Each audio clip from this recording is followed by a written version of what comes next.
Baik, bismillahirrahmanirrahim. Assalamualaikum warahmatullahi wabarakatuh. Saudara-saudara, tadi sudah kita diskusikan materi kita pada kesempatan kali ini adalah berkaitan dengan jual beli dan riba. Pemakala sudah menjelaskan dengan pemahaman-pemahaman yang tentunya sudah didiskusikan dan juga sudah dicari literatur yang mendukung berkaitan dengan materi kita ini. Adalah kemudian muncul beberapa pertanyaan berkaitan dengan persoalan jual beli, persoalan pengupahan. Bagaimana sesungguhnya pengupahan itu? Bagaimana sesungguhnya kita mengambil keuntungan dan lain sebagainya. Persoalan mengambil keuntungan dalam konteks jual beli itu tidak ada larangan. Misalnya yang paling pasti dalam konteks jual beli itu adalah persoalan akadnya, serah terimanya tentunya dengan kerelaan dan keriduan dari masing-masing pembeli dan penjual. Maka sering kita mendengarkan ketika terjadi transaksi jual beli itu adalah yang ditanya misalnya ikhlas dan lain sebagainya. Ya, jadi ketika muncul pertanyaan persoalan berapa kemudian keuntungan yang harus diambil dalam satu bahan ataupun dalam satu barang yang dijual, itu adalah tidak ada patokan. Di zaman Rasulullah juga tidak ada patokan satu bahan itu berapa keuntungan yang boleh diambil. Artinya itu adalah tergantung kerelaan dan keriduan masing-masing. Tapi untuk mencegah, tapi itu kalau yang berkaitan dengan monopoli itu dilarang, menimbun barang itu dilarang. Yang tujuannya menimbun barang itu adalah untuk mengambil keuntungan yang sebanyak-banyaknya. Ini juga tidak boleh. Yang kita maksud adalah persoalan kita menjual barang, kemudian orang ridho, orang rela barang itu kita jual dan dia ikhlas untuk membayarnya, atau malah kemudian dia yang membayar dengan harga yang di luar dugaan kita, itu tidak ada masalah. Misalnya berkaitan dengan kita menjual tanah. Tanah ini kan setiap tahun kan akan semakin naik harganya. Berkaitan misalnya kemudian tanah yang di pinggir jalan. Ketika ada orang yang suka dengan tanah itu, ada terjadi persaingan untuk membeli itu misalnya, tidak ada persoalan kalau dia juga memasang harga yang tinggi untuk menjualnya. Itu tidak ada persoalan, tidak ada problem. Tidak ada batasan, intinya adalah tidak ada batasan kemudian untuk mengambil keuntungan jika si pembeli dan si penjual itu sama-sama ridho.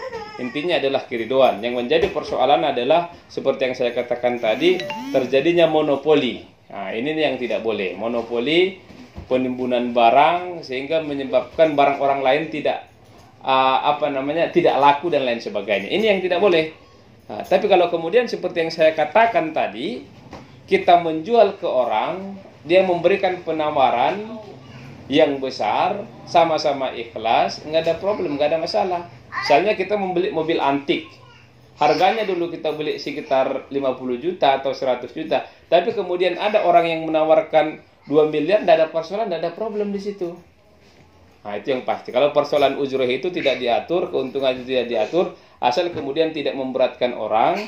Yang intinya adalah dalam konteks jual beli itu adalah keridoan. Ya, kalau persoalan bagaimana akad jual beli itu tidak ada masalah, tidak ada kemudian harus saya beli ya saya jual, tidak harus ke sana, tidak terlalu kaku seperti itu.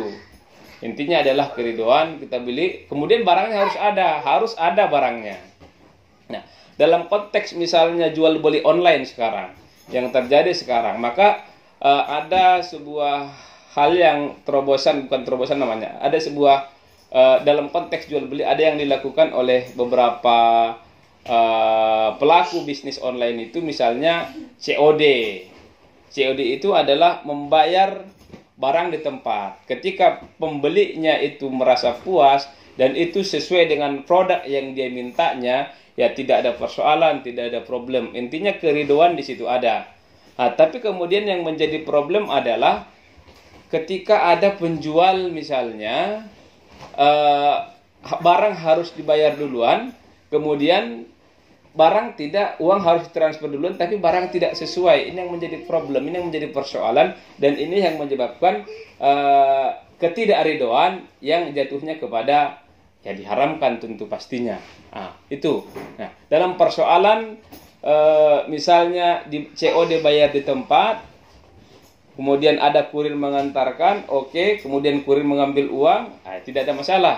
Kemudian juga kalau kita merasa oke dengan barangnya, tidak kecewa, orang yang menjual misalnya kalaupun kita transfer duluan uangnya, itu tidak ada persoalan.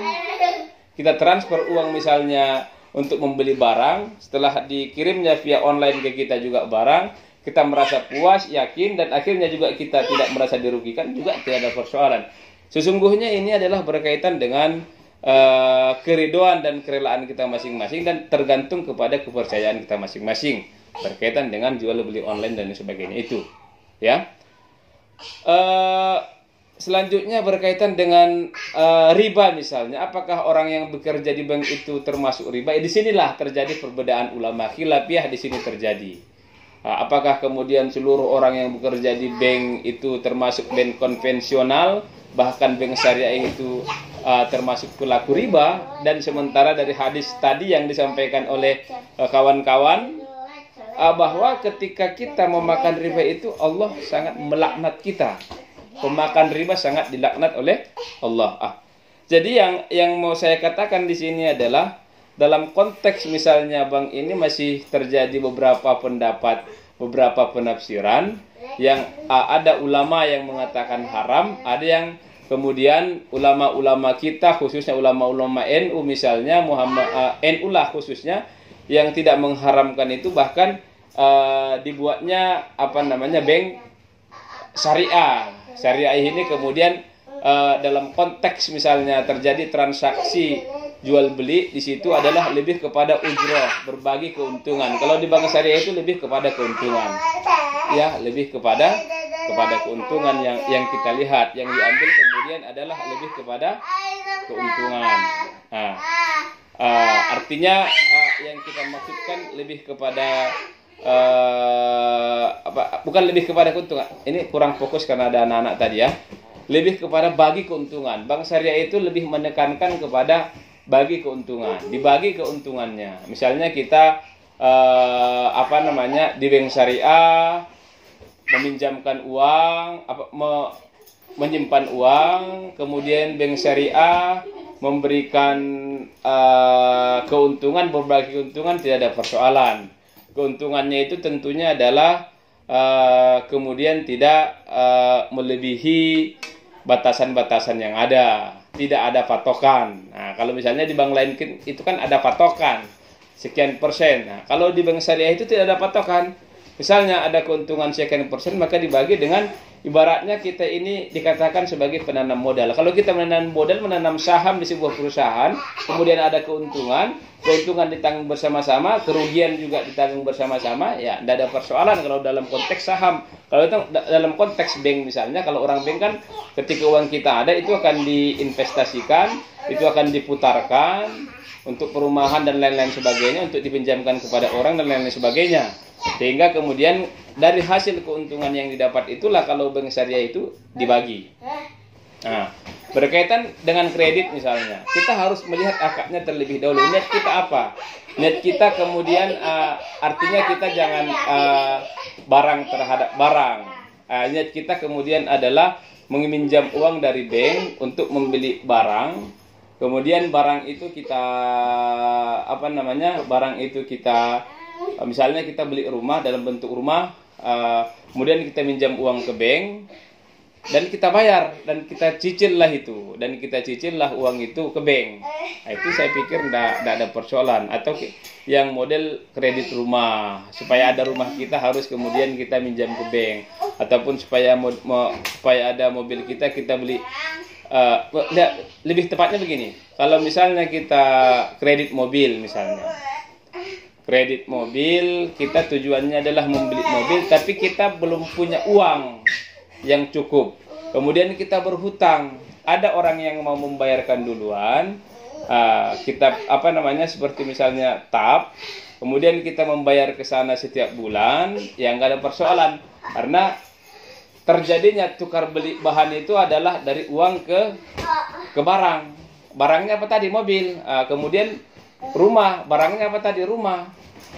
Kita beli rumah, kita kredit rumah, kita ke bank, terjadi akad. Kita ke bank itu adalah membeli rumah. Yang nggak ada persoalan. Membeli rumah, kemudian kita membayar cicilan dari uang rumah kita itu. Maka saya katakan tadi tergantung kepada niat kita yang ada, ya. Kemudian berkaitan dengan yang bekerja di bank, ini wallahu a'lam lah. Tapi yang pasti kalau dalam konteks bank syariah saya pikir tak ada persoalan. Tapi dalam konteks bank konvensional ini yang saya juga belum bisa memastikan sekali. Tapi kalau kita lihat dari sudut pandang yang berbeda, sudut pandang yang lain dalam konteks bank konvensional ini, kalau kemudian diharamkan itu, maka ya orang yang bekerja di bank itu, pegawai bank itu adalah pemakan riba dan mereka termasuk dalam orang yang apa. Tapi intinya adalah dalam konteks bank itu tidak mengambil keuntungan banyak, akadnya sudah jelas, ya tak ada persoalan, kita lihatlah. Kalau itu kurang, nanti akan kita diskusikan dalam konteks tatap muka yang lebih detail tentang berkaitan dengan yang bekerja di bank ini, bank konvensional, apakah kemudian pegawainya itu adalah termasuk orang yang riba dan lain sebagainya. Tapi kesepakatan ulama kita di Indonesia ya tidak mengharamkan itu. Itu dia. Walaupun ada sebagian ya mengharamkan. Persoalannya itu bagaimana itu nantilah kita lihat masing-masing, karena ulama juga berbeda pendapat tentang itu. Tinggal kita mana mengikuti. Kembali kepada yang saya katakan tadi adalah berkaitan dengan niat kita. Kalau kemudian kita merasa terbantu, saya pikir tidak ada persoalan. Yang menjadi persoalan kemudian kita tertekan karena itu. Dan awalnya kita tidak ridho. Kalau persoalan kemudian tiba-tiba kita bangkrut, untuk membayar itu tidak sanggup, itu adalah persoalan kita, itu adalah problem kita. Ya. Tapi kalau kemudian kita ikhlas, kita rela, kita ridho, ya nggak ada persoalan. Berkaitan dengan kredit dan lain sebagainya seperti yang kita diskusikan tadi. Saya pikir itu untuk sementara ya, saudara-saudara. Nanti saudara-saudara kita diskusikan lebih detail, lebih tajam lagi di pertemuan-pertemuan selanjutnya, karena dalam konteks seperti ini kayaknya kurang tajam kita membahasnya. Saya pikir itu. Assalamualaikum warahmatullahi wabarakatuh.